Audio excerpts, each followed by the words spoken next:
দিশো দেহি দিশো জহি। পুজো এলেই স্মৃতিতে টান। পুজো পরিক্রমা ছাড়া সেভাবে প্যান্ডেল ঘুরে ঘুরে ঠাকুর দেখা হয় না অভিনেতা রাইমা সেনের। তবে ছোটবেলার পুজোর হই হুল্লোড় এখনো স্মৃতিতে উজ্জ্বল।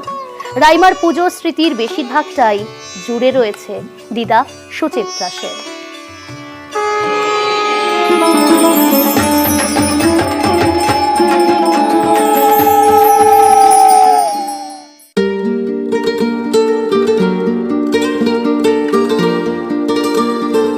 ছোটবেলায় তো আমরা খুব সেলিব্রেট করতাম, বাড়ি বাড়িতে আমরা বন্ধুদের বাড়িতে যেতাম, আমাদের নিজের বাড়িতে আমরা খুব সেলিব্রেট করতাম কাজিনস নিয়ে, ফ্রেন্ডস নিয়ে।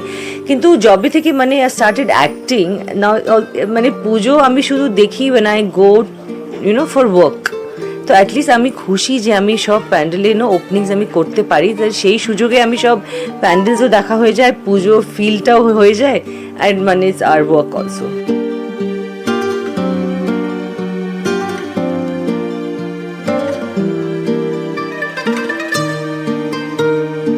দিদার সাথে অনেক আমি দিদা খুব সেলিব্রেট করতেন সব পুজো। তো আমরা দিদার মনে আছে দিদা মানে আমাদের ডাকতেন, তখন দিদা বালিগঞ্জে, আমরা হ্যারিংটন ম্যানশনে। তখন আমরা দিদার বাড়িতে যেতাম, ওখানে দিদা সুন্দর আলতা লাগাতো, ঠাকুর ঘরে মূর্তি ছিল, আমাদের শাড়ি পরিয়ে দিত, ভালো ভালো খাবার কলা পাতায়। তো হ্যাঁ, ওইসব মনে আছে ছোটবেলার কথা।